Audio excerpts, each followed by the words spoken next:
In this episode of the Choose Hard podcast, we have the one and only Mike Stella, who is the owner of Movement Underground. Movement Underground is a gym in Long Island, New York, but it is not just your typical gym because Mike is not your typical coach. He has an insane story backed up with hours and hours, thousands of hours of developing mastery in his craft. He is somebody that I truly trust when it comes to getting out of pain, rehabbing an individual, and getting them to perform at their best possible self. He is actually going to be helping me with some of my issues and my pain and my dysfunctions and movement pattern issues that I've accumulated over the years of training and challenging my body in numerous ways, because he is literally the person I trust more than anyone to do this. He takes a very holistic approach, as you are going to hear in this podcast, because he doesn't just ask about the root cause. He didn't ask me, okay, you have low back issues. What happened? He asked me, what about your knees? What about your hips? What about your ankles? What about your shoulders? What about your stress? How about your sleep? What's your lifestyle like? And we started going down this rabbit hole that really opened my eyes to how important all these other facets of life are in regards to your pain and specifically getting out of that pain. He also makes you feel as though pain is not necessarily the enemy, but rather it is just a signal or a sign of information that tells you your body is demanding change and it is time for you to create change. So if you are a movement specialist, an athletic trainer like Mike, if you are a gym owner or an entrepreneur in the fitness space like Mike, the owner of a gym/rehab facility, or you are somebody who is currently in some kind of nagging pain and is limiting your ability to be optimal and to do the things you love to do in the gym or activities outside of the gym, this is going to be a groundbreaking podcast for you. We break down so much valuable information, but also we go through his story and his own story of pain and his own story of struggle and choosing hard to build his career and become who he is in the industry today. I really, really enjoyed this podcast, and I know you're going to as well. And so without any further ado, let's get to this episode with the one and only Mike Stella.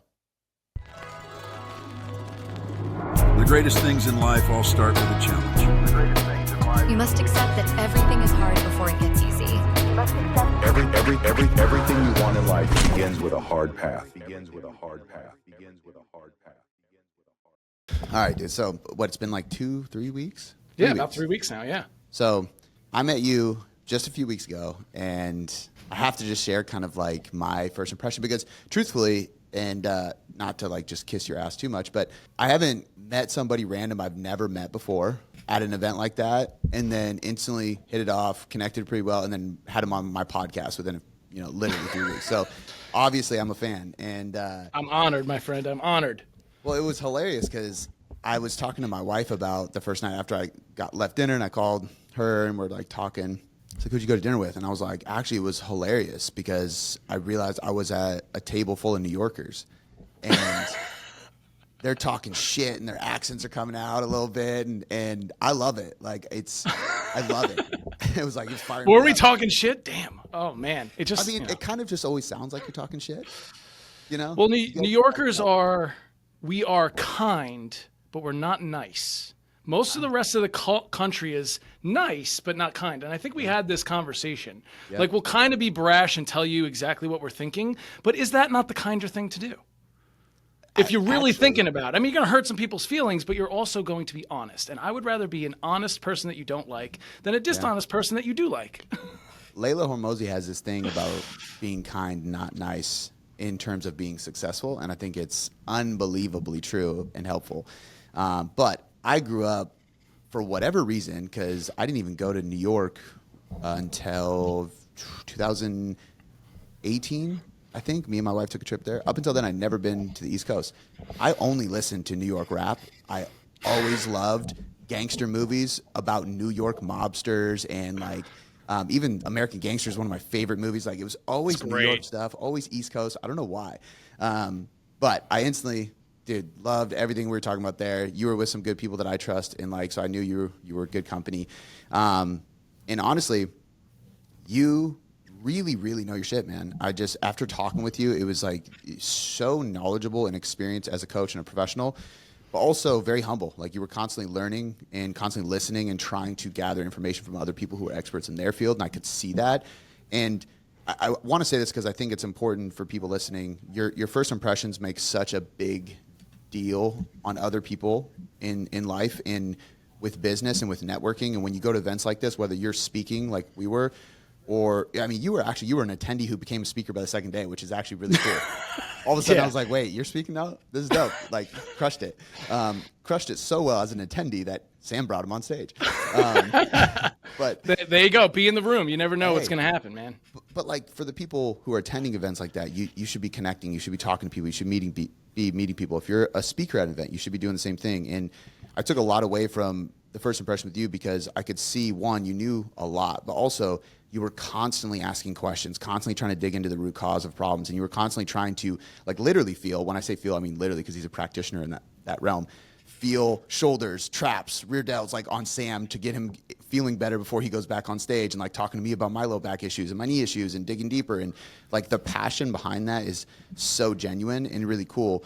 And to kind of finish the genuine side of you off, man, I was really impressed by, one, you have a bulldog, so that instantly I was like, bro.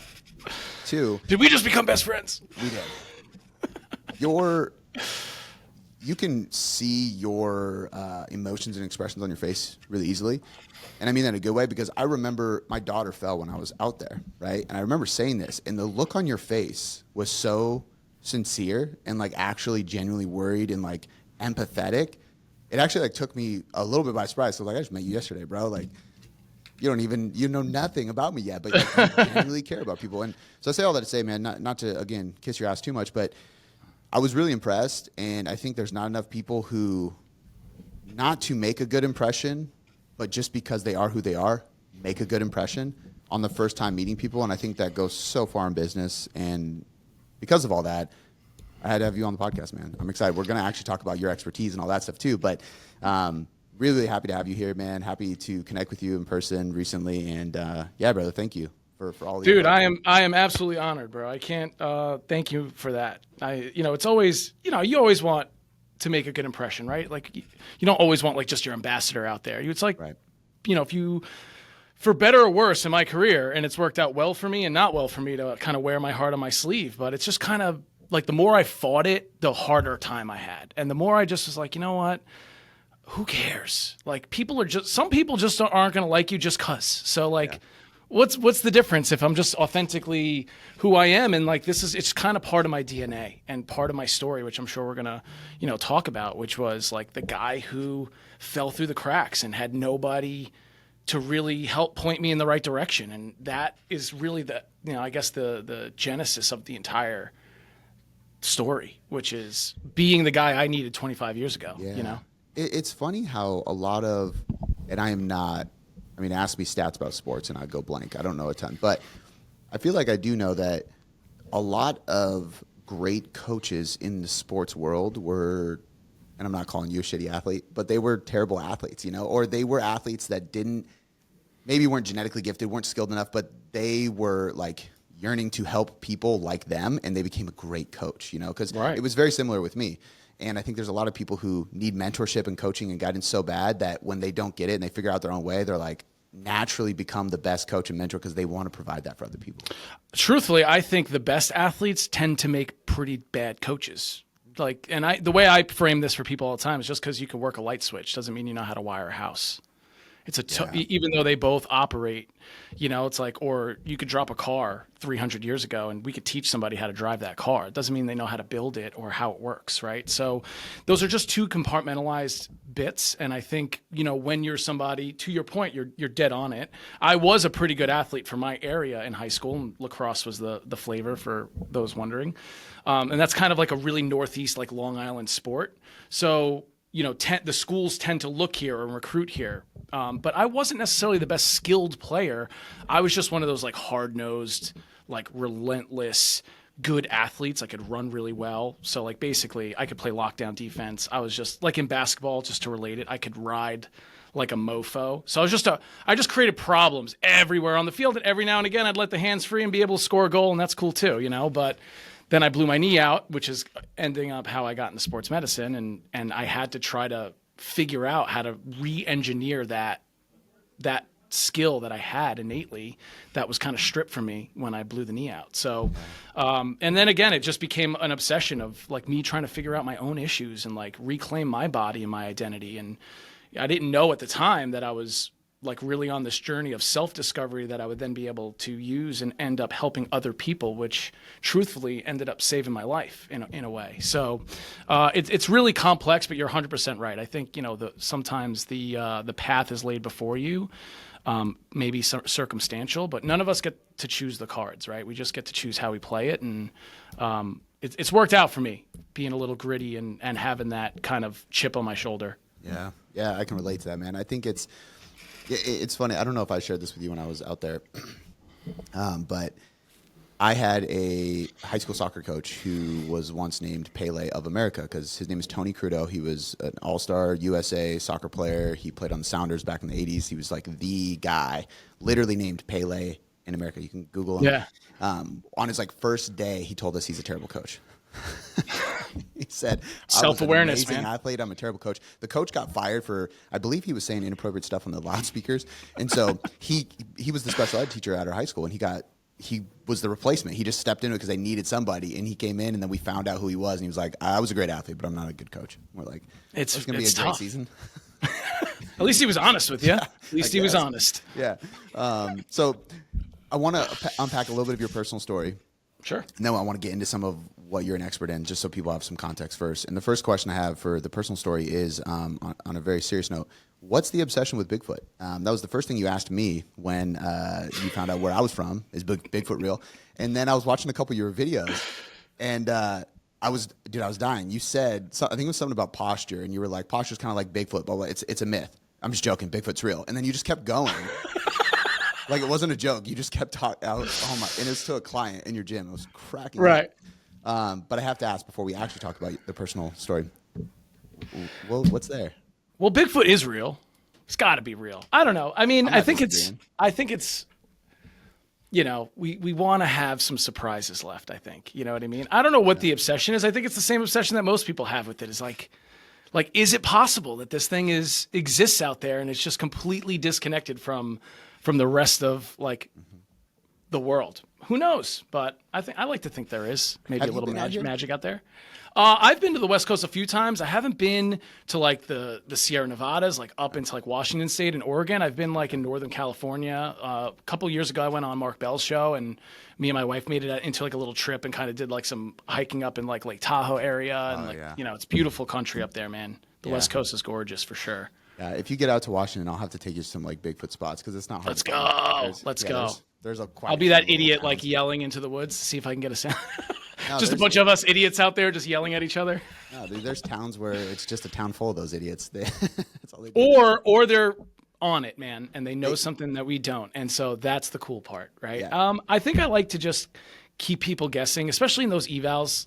And again, some of my content is really just like fly on the wall clips of me doing my thing, and I'll throw little quips in there like that to bring a little bit of humanity into the process. I think medical stuff is so sterile and so procedural now, and you go to any therapist or doctor and you instantly feel like a number, right? It's nobody loves gotta go to the doctor and sit in the wait for a 1 o'clock appointment and sit there till 3 until they come see me. So when I get new people in and they're anxious, they've got injury issues, they got pain issues, they've tried a lot of other stuff. It's sometimes I think partly it's just kind of bringing back down to earth and hey, we're people, building that connection, and hey, this doesn't have to be such a sterile and cold experience. It could be something like everybody wants to have that Rocky experience, right? And I try to give every client that dude, you're the fucking underdog, man. You get to come back from this and be better than ever, and be the guy that puts that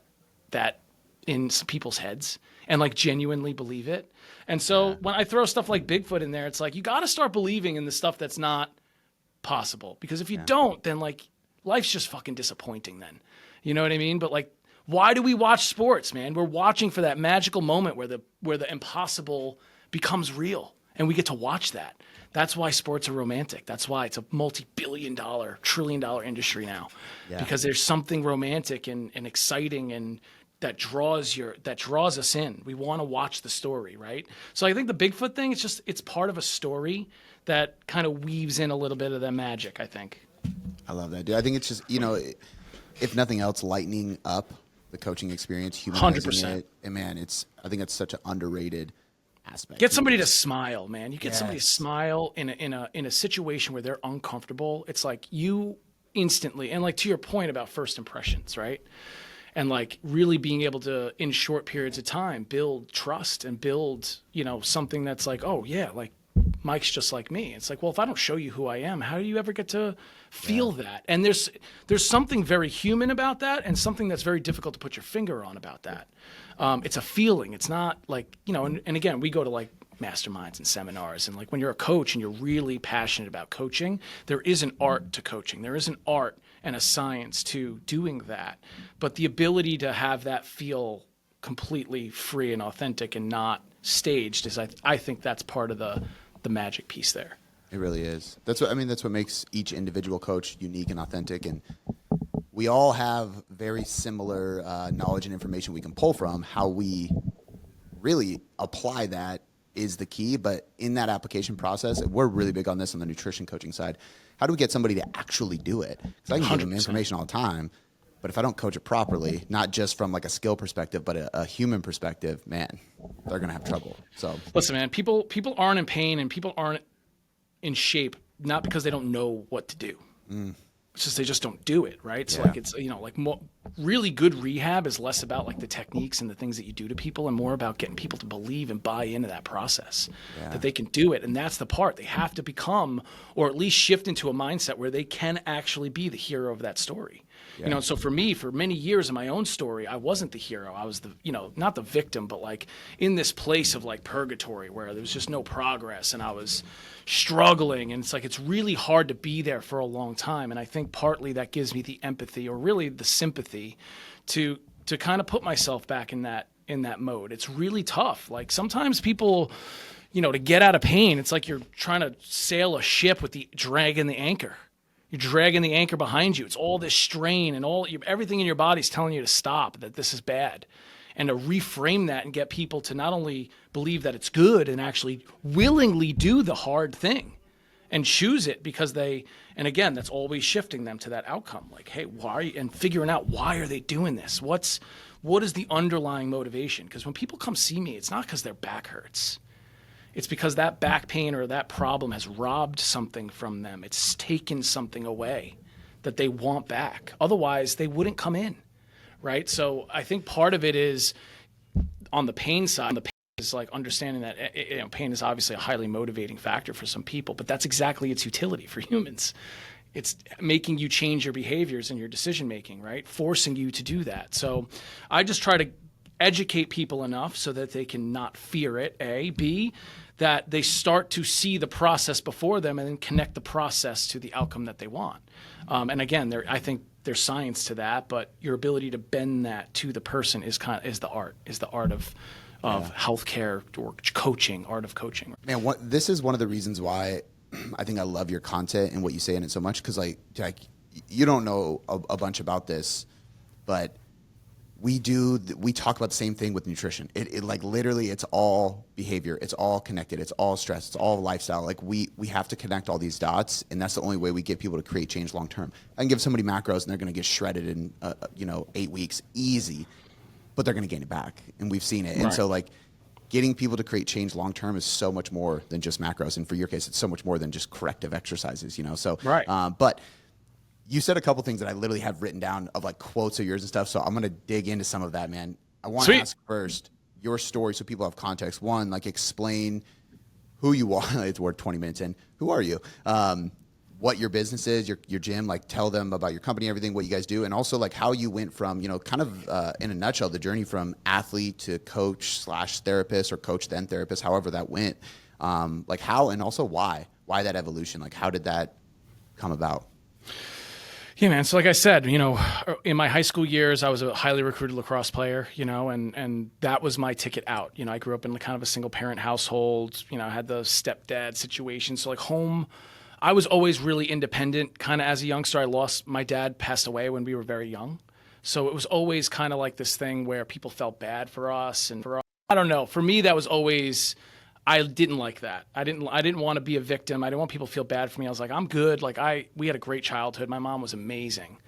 And And, lacrosse was my way out. Lacrosse was my way to pay for school and not end up working in construction or sanitation or, taking that same path that a lot of the men in my family did at the time.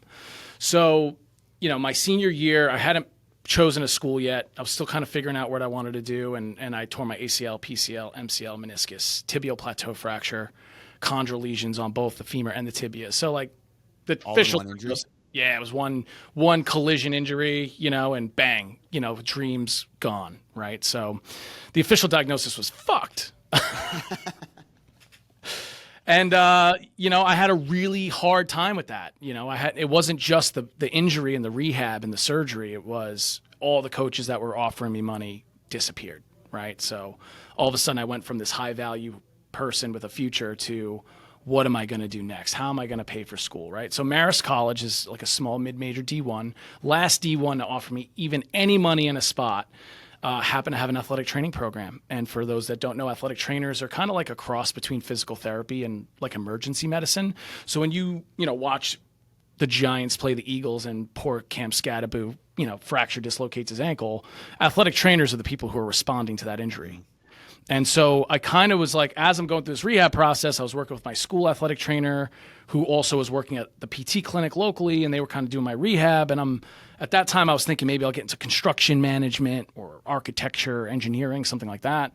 And then all of a sudden the sports medicine thing was like in my face as an 18-year-old and something that I really needed to learn and do in order to have any shot at a future, So I was like, okay, I think maybe I'll do this because this is kind of cool.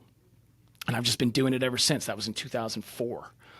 So, in the years past, so then I'm in graduate school. I'm studying athletic training, sports medicine.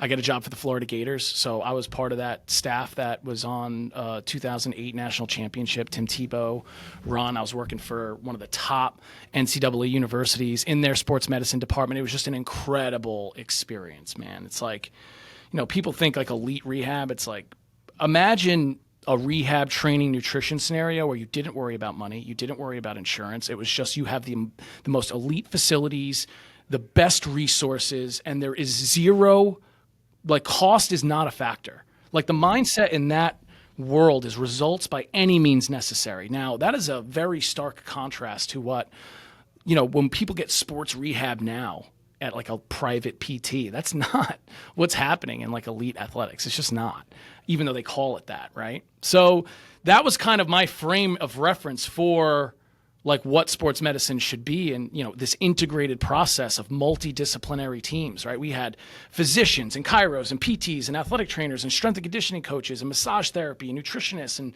we're all working together in order, and the end goal is the best result for the athlete, right? Yeah. So Can I ask you something real quick, man? Sure.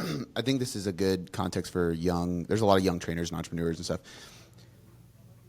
One could look at your situation, my situation. The dude that ran the college program, Tim Vagan, he's like a silent legend. I mean, he's not even a PT, and I watched him help people because I would intern at his hospital gym. He was a trainer that they let have a gym at the hospital, and he would rehab people from a wheelchair to be walking in, like phenomenal.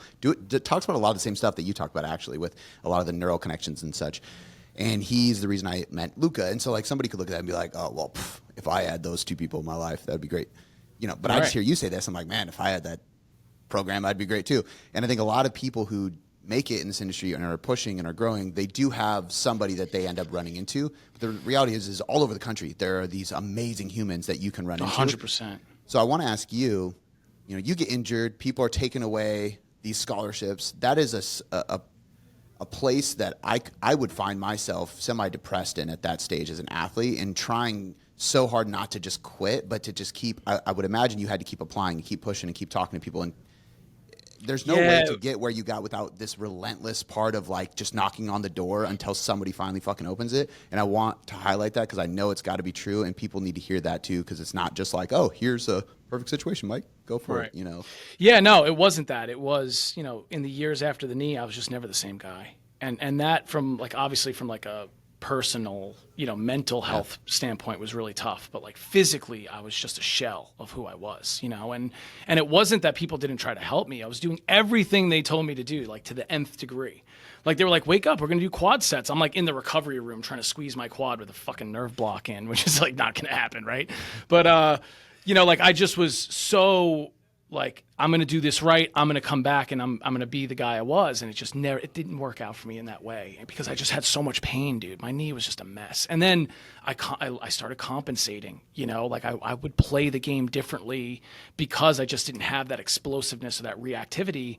I played with a little bit more like trying not to get hurt or trying not to get beat. And then I ended up having more injuries, like tearing up my hip labrum and my ankles. And I herniated a disc in my back and weightlifting. And it was just like after the knee, it was like a steamroll like that of just one thing after another in terms of like I was always the guy that was hurt.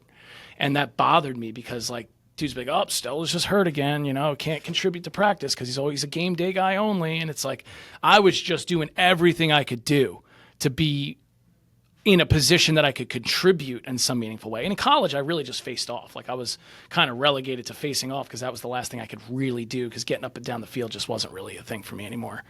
And so in the years as a professional, like turning into an athletic trainer and working with athletes through injury, and like, again, that's part of like the industry, right? Where it's, in a college sports setting, it's so different the healthcare than again, the private side, because like I'm with those athletes every day. Like I'm with my patients every single day. You get to know them on a deeply personal level. You know what's going on in their life. So again, even just your frame of reference for how you deliver that care is altered because of the relationship that you have. For better or worse, it's just different, right? It's not this like we wait till you get hurt and then you come in for treatment after for rehab. It's kind of this ongoing process that is more, proactive, right? So like that was what attracted me to it because I felt like that's what I was missing in my own recovery. So I'm like, okay, if at least my athletic career isn't reclaimable, at least I could be the guy that helps other athletes not fall through the crack, that not slip through the system and not get the care that they need. And for me, like while I was in undergrad and I'm learning like sports medicine and rehab, and what am I being taught? Like the very classic low-level exercise, but here I am like having a little bit of experience as an athlete with strength and conditioning and sports performance training. And I'm like, how is clamshells and straight leg raises getting me ready to play Division I lacrosse? Like I was running a 4.6 40. Like how is this getting me to there? I just didn't see it and it didn't make sense to me. And, personally, I was always that kid who like took apart his toys. Like I always had to know how shit worked. So when I would like sit in class and like raise my hand, like this doesn't make sense to me. Can you please explain it? They'd be like, why you always got to be combative or like, say that we're wrong. I'm like, no, I'm just asking. I want to genuinely know like the real reason, not just, because I said so. Like that's not good enough for me. Especially as somebody that goes through it, right? Somebody who's going through it and really struggling with it. In that time, I was wanting the knowledge selfishly for me. I wanted to understand why my body didn't get back to where it should have been. So it became this obsession that was personal. And then, I just always really enjoyed just being in the trenches with athletes. So like, in graduate school and even after grad school, I worked as a collegiate athletic trainer, which is generally speaking 80 to 100 hours a week in the trenches with your athletes, working with physicians and therapists and chiros and strength coaches and all that stuff. And what I loved about it was I got to have my hand in the entire process, which is very atypical for a healthcare provider, right? So I would go from injury on the field, I'd be the person to assess it, immediate treatment, maybe refer if they need surgery or some advanced procedures, immediate rehab, back to strength and conditioning, back to return to competition. So for me, it was always part of like, I just love doing all of that. I don't want to miss anything in this process. So now athletic training is a really cool job. And because it's a cool job, it also pays really poorly, typically speaking. Yeah. So like, for example, I was working at a Division I university, working 80 hours a week, and I was making like 29 grand a year. So like for me, after taxes, I was like making like $1,400 a month, and my rent was like $1,000. So it was like, so like the entrepreneurship side really started to develop out of like this really, now I'm in chronic pain or like dealing with that and, but now I'm really depressed, right? Because I'm struggling financially, makes it really hard to date. My mom was sick, right? So I lost my dad when I was young. And then in college, my mom was diagnosed with breast cancer. and ended up having a relapse where it spread, and she eventually succumbed in 2015. So, I was taking care of her. I'm trying to build my business. I'm seeing clients on the side. I'm working for a PT clinic, so a lot of experience, a lot of hours in the trenches, and just kind of grinding through it and just trying to find my way and reconcile the money part with the passion part, because like the thing that drew me to this profession was never like to make $1 million or own a facility like I do now. It was, I just wanted to do the work. I wanted to help people. I wanted to see in them that it is possible, right? For my own sake. And then, and 10 years later, I'm an overnight success, and we own the Movement Underground. I own the Movement Underground, which is my vision for healthcare for the future. And I talked to Sean about this, and this is a conversation him and I had, a while back, which is fitness as healthcare. Yeah. It's like, I think partly, we see all these chronic metabolic diseases, these chronic illnesses, and, for better or worse, there's government agencies and bodies trying to deal with that. But it's like, when you really get granular and kind of look at this problem, you got people who are in pain. You got people who can't do the basics right because maybe they don't know. Or like we talked about, like they genuinely don't have somebody like rooting for them to guide them through that.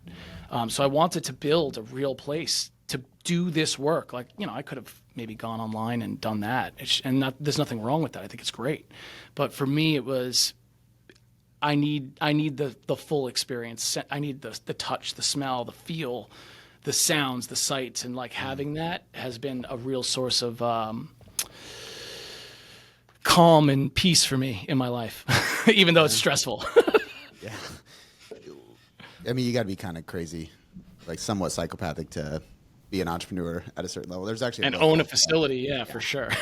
There's a book called Hypomania or Hippomania or something like that. It's actually really good, but it talks about historical entrepreneurs that are basically somewhat batshit crazy, and that's what makes us who we are. But I think a lot of people listening should hear this too.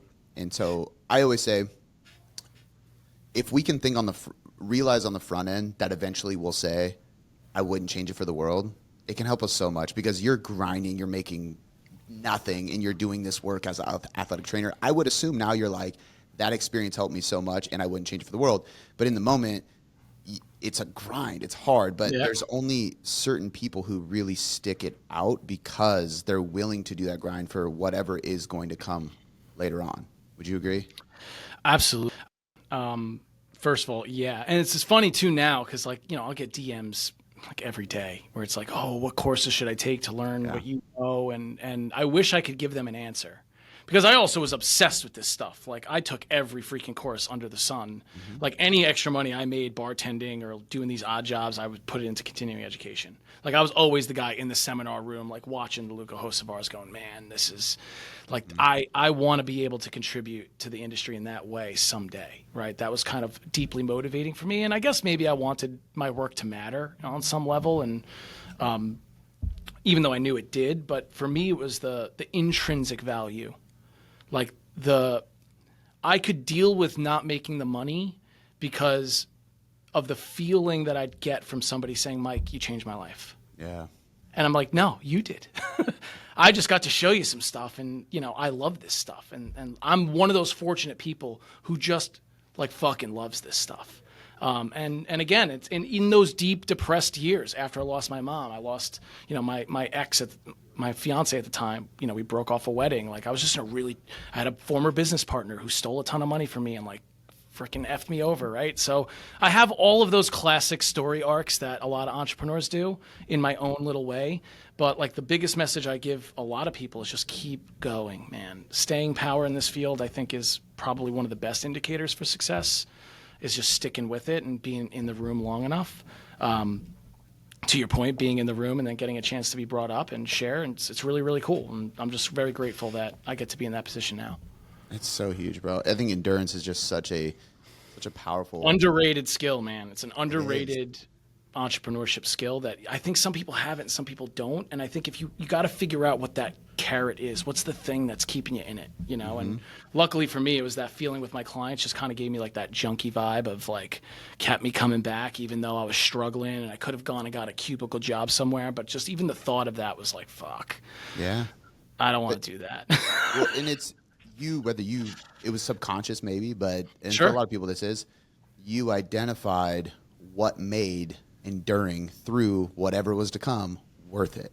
Right. And so a lot of people, they don't do that. They don't sit there and go, okay, I have to do the work. This sucks. I got to choose hard, but it's because of this. I'm identifying that this outcome is worth this grind, however long this grind takes, I'm willing to do it. And on the flip side, people forget to do that with the bad too. I'm going to eat this shit. I'm going to drink however much. I'm going to drink too often. I'm going to have this bad habit, whatever the thing may be. They forget to associate that with the outcome that they're going to see. It's temporarily feels good, but what's the outcome? And if you can think about the outcome and realize that it's not worth that, it's easier to pull back from it. You know, so I think it is a skill. It takes practice, and I love, dude. I love that's how we look at body composition because not speaking of injuries, but body fat and obesity is the #1 predictor of all-cause mortality and any disease or issue being way worse. So if you lose weight, and I'm not saying bodybuilder shredded, that's fun, I guess, too, but if you just get in great shape, you build muscle, you lose fat, you are going to prevent so much illness, issues, disease. And so we're on that side too. We're like, dude, this is just, and I think it stems from, I'd actually be interested in your take on this. I don't know if you've ever thought about it this way, but I had a mentor a while back say, like when I was trying to really figure out, we're scaling the company and I'm like, okay, I got to really think about our mission. What's our purpose? And, he's like, all right, well, what really pisses you off in today's world? Because that's the easiest way to figure out what your purpose and your mission is.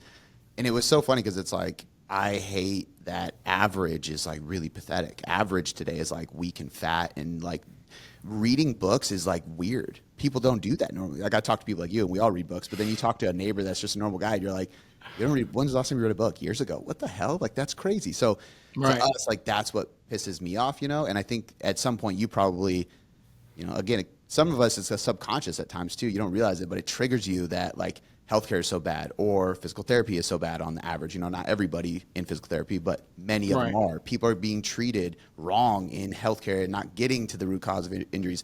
And it subconsciously pisses you off enough to where you have to create change. You know what 100%. I mean? 100%. It was always kind of like going against the grain because I wanted to know why, but I was also willing to do the work to figure it out myself if somebody else was going to help me get there, So, and that alone was like super invaluable, but it also like I had to kind of stick to my convictions and what I believed in. And you're 100% right. It did piss me off to be at Florida and see the care that we were delivering these athletes and being paid dog shit for it. And why? Because if I say no to that, I worked for the Florida Gators for $6.50 an hour. Like, you know what I mean? As somebody with a degree and a credential and all that stuff. Yeah. I was working at LIU with a master's degree, $29,000 a year. So because it's a race to the bottom, a lot of people will do that job for less because it's a cool job. It's like doing that with the athletes every day, being behind the scenes and getting to see what really goes on. It's super, super cool. But, again, I think you nailed it. You got to have the deeper, like what we're trying to do with our clients, right? Like really help them articulate and define what that thing is, what that why is. A lot of people don't even realize what it is until you really start asking them the questions and making them critically think about it. But, again, and even when I'm telling people about range of motion, it's like, and we look at research studies and like to your point about normal, it's like a lot of research is showing us normal, but why are we shooting for normal? Yeah. Like for most people, normal's living paycheck to paycheck. You wouldn't recommend that to somebody just because it's normal. It's like, I'm looking for optimal, right? And this is kind of where, like, I know you had Grant on recently, and I think Grant's great, and he's built a tremendous business, and he's helped a lot of people. But he's very hard on, like, you don't need to touch people. You don't need to be hands-on. You don't have to be in person to do that. Well, I beg to differ. I beg to differ because I bet, if I had to bet, my arc of, like, how percentage-wise of people who get there, because of that part, because of the relationship, because we can build that connection really quickly and get them wins in the process, maybe we have a better chance of that positive long-term outcome and behavior change and lifestyle model and change and all those things to make them stick.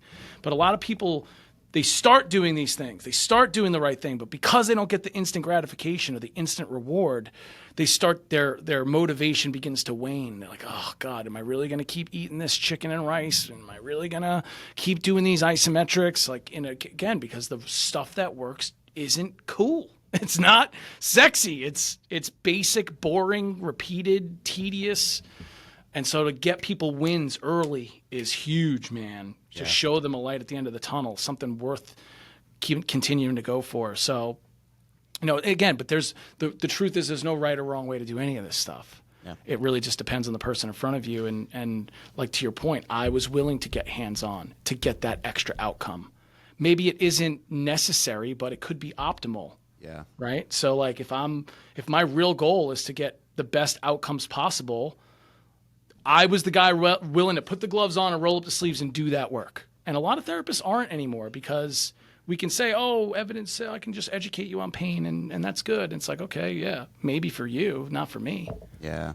Well, and I think that's, in the world my company lives in, it's funny too because we hammer on the quick wins initially as well because you have to get them to buy into the long term. They got to see that at the initial start point. But we do training and nutrition, but our main thing is nutrition. Like that's because we do fat loss, right?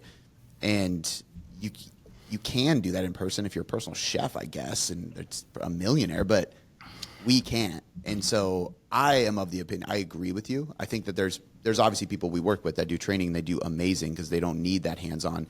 But I think when it comes to, I'm a perfect example, dude. I'm all banged up, and it's different. I've tried multiple things. I've seen people online. I've also seen, unfortunately, people in person that are the generic physical therapist, and I don't go back because I felt like I told them what I want them to do.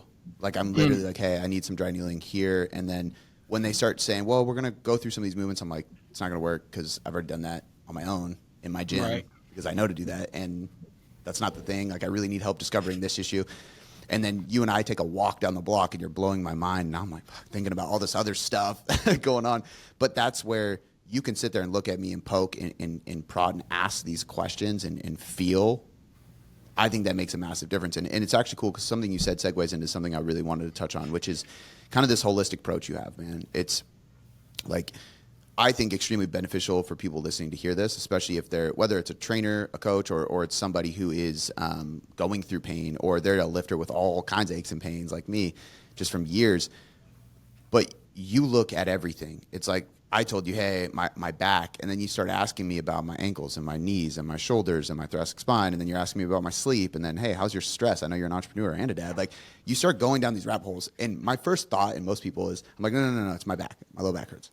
Like, tell me what to do here. You're like, yeah, but I need to keep peeling this onion, man. So explain why this is so important, even though somebody might be experiencing direct pain in one area. Why do you do this? Why do you keep picking apart and trying to figure out the whole story and like connect all these dots? So it's such a good question, man. This is the crux to, I would say most therapy is like, what's your process, right? What's your process for gathering this information to determine what information is relevant to the case and what information isn't? You know what I mean? So the way that I frame this for people, and this is exactly how I do it, when I sit down with somebody in person, is it's like every person has this equation, right? Let's just say in your case, right, you got that low back, SI joint thing, some sciatica intermittently, right? That's your equal sign. Right now, that's part of your output or your outcome that you're getting. Now, there's all of these variables in your equation, right? Your lifestyle, your sleep, your stress management, your nutrition, your training history, like the sports that you played when you were younger. Like, this life in your body is your fucking cumulative exam. It ain't what you did recently. People are like, oh my God, my back hurts. I must have slept funny. I was like, would you sleep on a bed of nails? Like, you slept on a memory foam, air-cooled, pressure-controlled mattress, man. Like, it wasn't your mattress, and it wasn't last night. It was all of these things compiling over time. And in people's injury history is a story. It's a story of how their body has managed stress, either well or not well, right? And I think partly where a lot of people get this twisted in the rehab space is, there's lots of different systems by which we could potentially like evaluate somebody, right? And a lot of those are heavily biomechanical and movement based, which I love, because I think in your case, a young, healthy, fit individual who does all of the basic stuff very well most of the time, you're dealing with a movement based problem. Now, if I were to be looking at somebody with, and I'm saying that as my opinion, I'm not saying that's a fact. Right. I'm saying my opinion is that you have movement-based linchpins that cause you to over-leverage certain joints and areas That's driven through partly your biology and your anatomy, what you've been born with and set up with, and your genetics, and how you've used your body as a tool, right, over the course of your lifetime and the adaptations and compensations that it has based on what you're trying to do, right? But if I have somebody who's 400 pounds and they have metabolic dysfunction and they have other comorbidities or like obesity or cardiovascular issues or blood lipid issues and sleep dysregulation and depression and anxiety, they're being medicated with SSRIs. Like there's so many more variables in that pain equation now. Now that equation gets a lot more complex and it's a lot harder to isolate variables, right? But what I'm trying to do is figure out which variables in your equation are worth changing now. What gives us the largest effect size on your short-term prognosis, so I can show you those wins, so that you can feel in your body in real time the change that can happen when you give the system what it wants, what it's looking for, right? So I tell every single one of my clients, pain is a request for change. That's what it is. It's your nervous system and your brain and the sum of all the available perceptual evidence saying, we need you to change something. So that equation metaphor is just what to change. Now, most PTs like, we're just going to get stronger in this local tissue. Great. Awesome. There's nothing wrong with that. And if we're talking about normal people, distribution of probability, and you have somebody who's deconditioned and sedentary and generally doesn't exercise, a little bit of non-specific exercise is going to go a long way for that person. That's going to be a little bit of that like general physical preparedness. But I work with athletes who have performance goals, not just like, can I take the garbage out or can I, and again, not to downplay those goals. They're important, right? But I just think when we start talking about this from like a sports performance perspective, it's like the athlete, their goals and wants aren't the things I'm doing in rehab or in the weight room for training. It's the sport. That's the outcome measure that they're looking at. So, and I think this plays well for general population people because it's like, how do we fit a training mindset into life? Yeah. The sport of life, like all the other responsibilities and things that you have to do.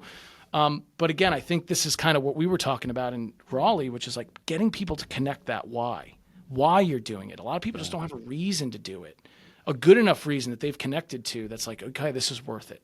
This struggle and leaning into this is worth it. I'm fortunate, I guess, in a roundabout way because people come to me in pain. So they're already motivated to change. Now I get to be the person that reveals to them the opportunities in their equation and say, here's my vision for you. This is what I want to attack over the next 3 months, and this is exactly how we're going to do it. How does that sound? And I'm probably the first person on the other side of that clipboard to actually give a shit enough to say, here's my vision for you. And from a patient's perspective, they're like, finally. Yeah. Finally, somebody who's actually going to show me exactly what I need to do and teach me. And that's what we do. And then by the end of that 3 months, now it's not just a client. This is a friend, a person in our community that values us and we value them. And that's how we've made this thing not a transactional business, but what I say is a transformative business, transformational, because it's changing not only us as a staff, it's changing them deeply because we can get them to stick with it long enough. Yeah. So let me ask you this. If, somebody's sedentary, not an athlete, they go and they do this localized stuff and it helps. Great. My question would be this. Number one, they do that and most likely, regardless of who the physical therapist is, they're going to be like, you should probably start working out and building overall strength, go to the gym, do something basic. You hope so. So. Right. And so now it doesn't fully translate to that training because they weren't training or they weren't preparing for that in the physical therapy. But then also if they bent over and grabbed a case of water balls and that's what hurt their back and they go to physical therapy, next time it's rotating to do something else and they hurt something else. And this is where I'm like, yeah, but if we just do that one thing and the person doesn't get better as a whole, at least a little bit, doesn't that end up sending them right back to PT eventually? I mean, again, that's kind of the crux of, I think for most, and again, this is a generalization, and I don't want to make this an attack on physical therapy as a profession by any means. Athletic training has its own bag of issues as a profession, but by and large, in physical therapy school, and I know this because my wife's a physical therapist, but also I've trained and taught hundreds, if not thousands of PTs. I've taught at PT schools. So I've worked with PTs those programs. And yes, they learn exercise, but they don't learn like advanced progressions, periodization models, ways. So it does run out of some runway, right? And I guess an athletic trainer, like our role is like, we're pretty versatile in the sense that we can kind of work in both of those spheres. So I was a personal trainer before I was licensed as an athletic trainer. I was already doing some private training as a student because it was something I could do to make some money because I was an athlete and I knew how to lift weights a little bit. So at the PT clinic I was rehabbing at, they were like, hey, do you want to train some of these older folks? Like, they just need help with the basics. I'm like, sure, I'll fucking do that. That's awesome. So again, I think it's what kind of experience do you want from a rehab perspective? Like, I'm not set up for everybody. Like, recently we had, this wonderful woman come in, middle-aged, mid to late 40s, had a massive stroke, owns a local yoga studio. So this was somebody who was pretty physically active, has a massive stroke, loses pretty much half the function in her body. And, one of her massage therapists is a client of mine. And she's like, Mike, I just would really love for you to meet her. And she's just looking for anything to help her move forward. And the kind thing to do was not take her on because I just don't have the adaptive stuff that would give her the most good, that would help her with the variable in her equation that is the largest deficit for her. I don't have the facility or the stuff for that. So I referred her out to a specialized clinic, right? So again, it's just one of those things where there's a time and a place for everything. There's many ways to do this. My approach has always been to identify the deficit and let's help fill in that deficit. But in doing so and evaluating the movement like we did with you, it's like I also have a pretty good idea of what you can do well now.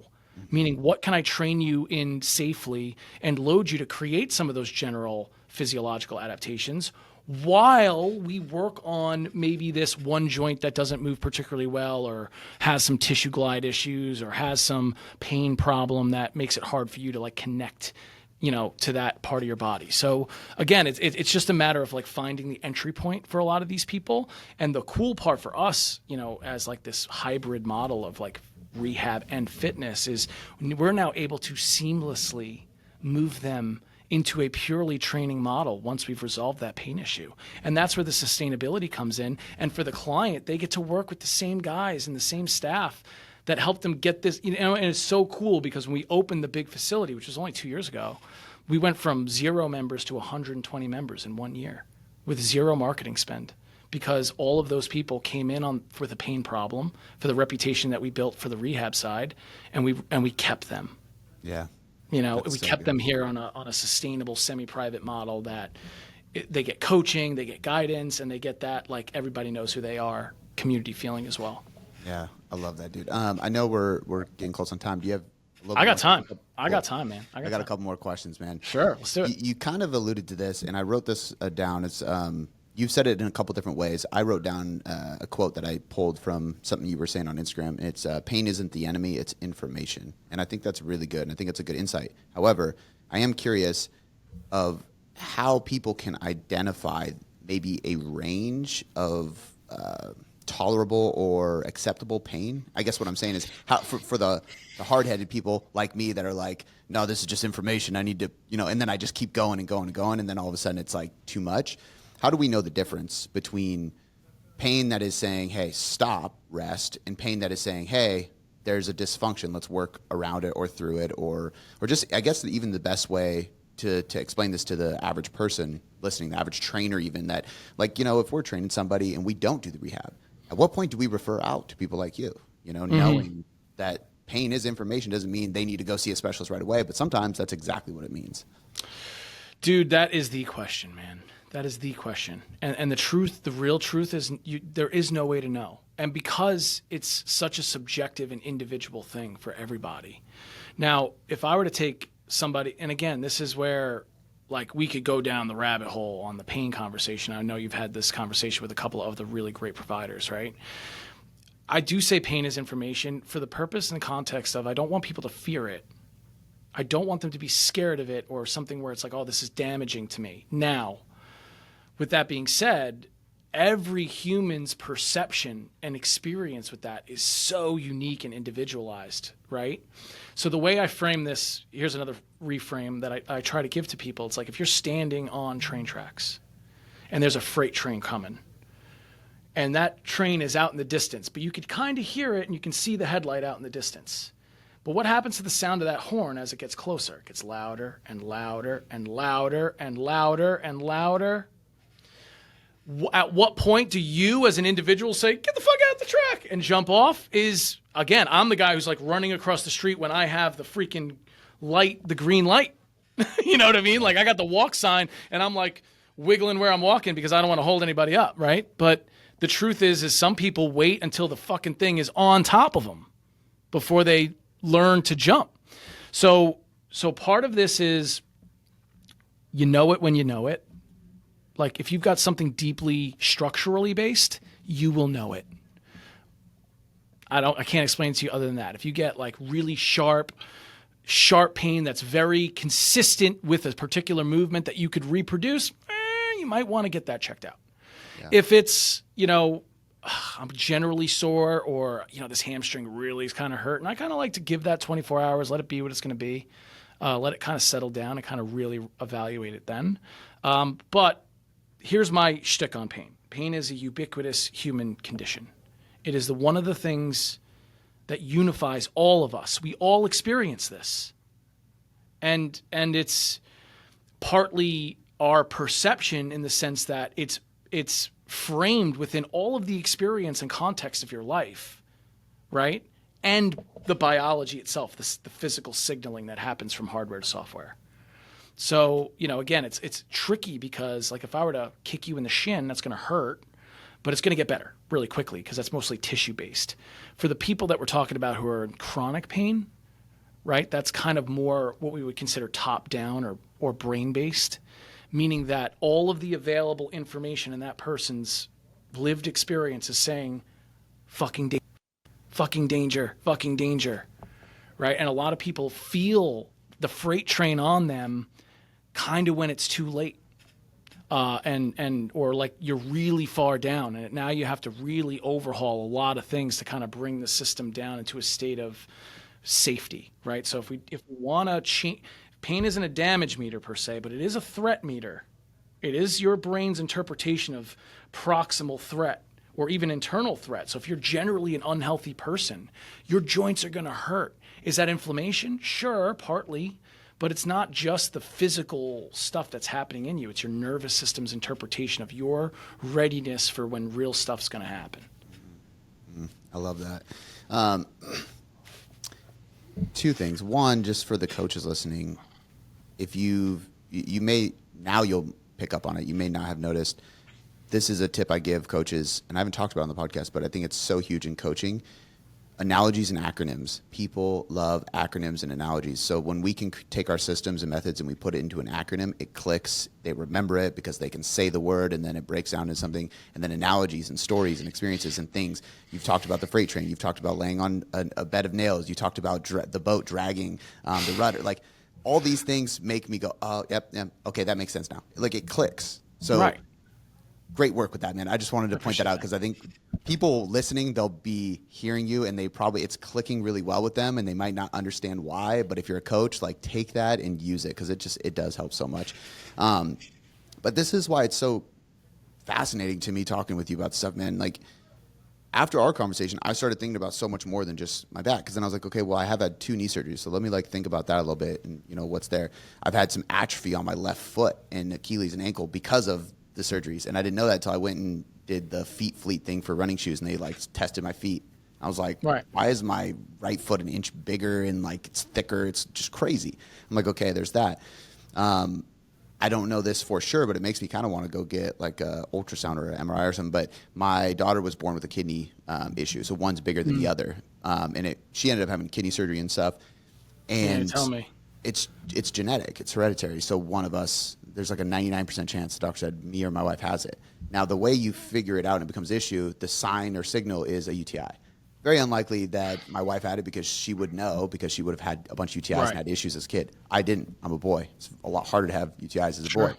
So I probably have that, which people don't think about this, but internally, we have organs that are on different sides, that are different sizes, sometimes just on one side. Kidneys aren't supposed to be this way, but I might have one that's bigger and it's making room, and am I shifting? And so my mind starts going to all these places, and I'm like, one, this is why individualization is so key. Two, I'm not going to be married to a barbell back squat or any bilateral movement forever. Like maybe unilateral in some ways is better for me. It doesn't mean I can't do the other, but sure, that I'll consider that when loading heavy on my spine and blah, blah, blah. Like you open up this door of, it's kind of like a can of worms, but like in a really good way, because it gets people thinking. And I think if you can do that, you really start to discover so much more.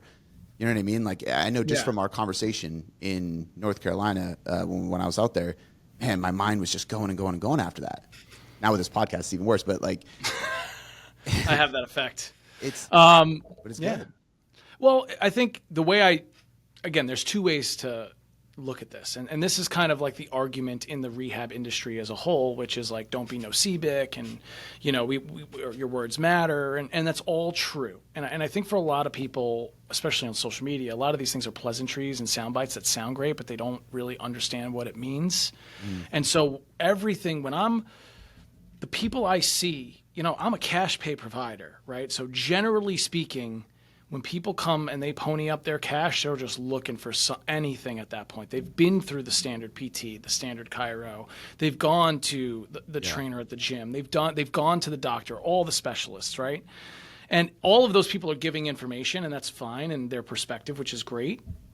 But until you can frame it a way where you show people the opportunity and not just the flaw, and they're the same thing. But the way you frame it into this is where if we put your attention, where you're going to start to see some reward. And my favorite part about kind of the storytelling aspect of this is when I'm taking people through a movement assessment, that's exactly what I'm trying to do. I'm trying to help them understand the story of their own body and the story of how their habits have influenced that, not in a negative way, but just so that they can take back the agency over it. It's like, okay, you have a flat spine. That's not a bad thing. It's just part of your equation. Now that you have this information, we can modify so that you're more successful in the things that you want to do. Because that's one of the cards that maybe you didn't get to choose. That's fine. Now we can also start to expose you to very particular stimuli that yield an adaptation that's favorable for you. But we have to agree what those adaptations are. And low back pain isn't a very compelling diagnosis. Shoulder impingement isn't a compelling diagnosis that gives you enough information to say exactly what variables we're going to change and why that's important. So this is kind of when it matters. And, some people online will be like, oh, Mike does all this stuff and it's unnecessary to get good results. Yeah, maybe that's the case, but I'm just trying to reduce the likelihood that I don't get the positive result. I'm not trying to be right. I'm just trying to be less wrong about what it is that I'm actually trying to do. And that's what research and science does for us. It doesn't tell us what's right. It tells us how to be less wrong, right? Yeah. And so I think a lot of people think that there's, we got to do it this very particular way. It's like, well, if that ain't getting it done and the person doesn't believe or buy into that, then what's the utility? Yeah, well, and even just saying that's unnecessary to anything, that goes down a path of, well, for who, Right. I mean, you're talking to somebody right now who does have a quote-unquote shoulder impingement and does have quote-unquote low back pain. Traditional help hasn't helped. So, and what did we talk about? We talked about maybe some different ideas of areas of your body where you have a little bit of a deficit that you could leverage, that you could now exploit and turn that into something that's, you work on that hip mobility and it improves the environment around these other joints. And again, do we know for sure that that's going to make a meaningful change? No, we don't. But nothing's a guarantee. But nowhere in medicine, like you go to have a surgery from an orthopedist and on the paperwork you sign for consent, it says you accept that there's no guarantee of a positive outcome to this. Like that, you have to sign on the dotted line. And I think, to the point in PT now in 2025 where it's like a lot of people are just apathetic towards therapy at this point because they've had such underwhelming experience with it. Yeah. And again, I'm just trying to change that from the way the place looks to the way the place smells to the way the place feels to the attention that you get. And so it makes it obvious that it's worth giving it a shot because it's just so different. Yeah. Well, and man, you're doing a great job at it because I appreciate that. I mean, again, this is me just speaking from the little interaction we've had around it has helped open my mind and get me thinking more. And it is, you asked me about other things. You asked me not just like, yeah, like I can't do bench. It's like, okay, well, do you really care about bench? No, I really, honestly, it's not my favorite lift. I don't care that much. We kept going down a rabbit hole. It boiled down to like, I hated when my wife said, no, dad's back hurts, when my daughter wanted me to pick her up. Like that very moment was the trigger. And I didn't, and this is being human, I didn't sit there and journal about that afterwards. I ignored it because I was like, I don't want to think about that. Like, it's a subconscious thing until somebody, you, asked me what was the thing, and then I said it out loud, and I was like, God, that stings. I hate that. But it's a moment of realization that a lot of people have to have, and you just don't get that in a doctor's office anymore. No. It's just not that. You're not getting that, like okay, you need to exercise and eat well and, eat less eggs and whatever they tell you to do, and it's just so rehearsed and repeated, and that you're just like, it's just like when the teacher is teaching you your ABCs, right? And you just get bored to death because it's the same thing over and over. People just are apathetic to the information, even though it's good information, right? So again, I think partly the storytelling, the analogies, it's just ways to help people connect to themselves and to their process on a more personal level. Yeah. For themselves, at the very least for them. Yeah. Dude, it's this has been amazing. We'll wrap up there because I think it's just a good spot to end on. We're at just over an hour. I could keep talking to you. We'll have to have you on, man, because I again. I have a few more questions that I think we could just like rapid fire on that you can just spit like knowledge and facts on. Like really like more of the science. Like let's talk. I'm game. That's first movement. Like there's so many aspects, and for me, like I'm in the same boat in a different spectrum. It's weight loss and nutrition, but we want to help people optimize. We want to help people stop living as average, because average is not good. Like you should set the standard higher, and it takes specialists and seeking information to achieve that. Like you're not going to get it through the doctor or insurance or anything like that. It's very, very rare. So anyway, I love it, man. I want to quickly kind of point people in the right direction. So your Instagram, your company's Instagram, website, anything you offer, where your gym's at for people, if there is any online stuff, whatever you got, like, can you just break that down for us so they can go check it out? Totally. It's my pleasure. So, the name of the company is The Movement Underground. You can check us out at movementunderground.com. I'm on social at Mike Stella _ATC. So that's like TikTok, Instagram. Obviously, we have those accounts for the business as well. We do virtual coaching. So I do a lot of like virtual assessments with people. And it's really just exactly like we talked about. It's let's sit down and talk for an hour and kind of like really start to dig through the story and start to find where these connections are, and then start attacking some of these connections, right? And so a lot of what we do in person and online is just, again, helping people see the opportunity in their own process and to get them to buy into that by showing them and having them experience in real time how some of the limitations to their movement do affect the sports, activities, hobbies, and things that they want to do. And then now start to treat this more like the sports performance side, where it's creating adaptations that are favorable, right? So find us online. I put out a ton of content, and I love that stuff too. It's super fun. And, so again, we're in Long Island, New York, Strong Island, baby. It's we got a little stronghold of like really cool little spots like this. I'm about an hour east of the city in Seaford, New York, as it were. And the best part for me is my house is literally 3 minutes away. So like we're operating in the community that I live in, which was really important to me. And, it's been awesome, man. Super stoked. I love it, dude. Well, dude, thank you for coming on, spending some time. Thanks for having me. Appreciate it, brother. Absolutely, man. We'll have you back on. I'm going to drop all that stuff in the show notes of this podcast so you guys can go check him out and follow him and seek help if you need it. Otherwise, thank you guys for listening. We'll catch you next time.